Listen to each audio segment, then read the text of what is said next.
हाँ तो भाई लोग हमार बहन लोग अब हमनी के फाइनली सब जगह से घूम के आ गई नी। जैसन कि हम पहले वाला वीडियो में सब तो दिखाइए देनी है। तो अब शरीर में इतना थकान हो गई बा कि सब आदमी बैठ के अब तनी पहले डिसाइड भइल है कि दूध के चाय बनी कि लाल चाय बनी। तो ऐसे तो हम ही खाली लाल चाय पीला, बाकी आदमी दूध दूध कुछ आदमी डिमांड कैला से कि दूध के चाय पियब। हमार डिमांड रहे कि लाल चाय पियब।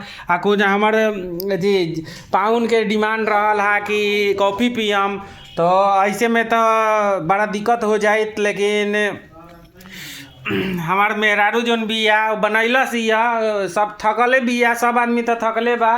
लेकिन वीडियो हम सोचनी है कि तनी बना दी। अब रउआ लोग सोचम कि अब हमनी के ओनिए फसल बनी जा कि का, लेकिन मने हमनी के आ गइल बनी जा घर पर, कोई दिक्कत नहीं खे। हमार छोटकी बहनिया चाय तुरंत शुरू गइल बिया, काहे कि बहुत थकल बिया, चलल बिया, शुरू गइल बिया, तनिको छोड़ले नहीं खे, देख लीजा।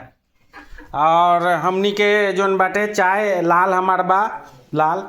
और अब अनिका के दादी गांव से आइल बाड़ी तो करिया वाला लड्डू बना के लाइल बाड़ी इनका खातिर। तो उहे हाँ करिया का लड्डू जेकरा मेथी वाला रहेला, लेकिन हम करिए लड्डू कहिला, रउआ लोग बुरा ना मानम। तो अनिका अपन मांगत तारी तो दादी बैग में से निकाल के अब इनका के खियाई हैं। और हमार माई जोन बिया अभी आके जल्दी जल्दी जब तक चाय ने हमर मेहरारू बनावत रहलिया तो वह अपन भुजिया काट देलसिया हमर माई। अब देखी सब आदमी चाय पी के कप मतलब कि रख देले बा।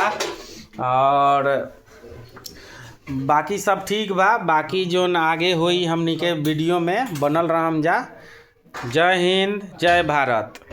सब्सक्राइब करी जा, हमनियों के तनी आगे बढ़ाई जा, लाइक करी जा, कमेंट करी जा। कमेंट करी जा।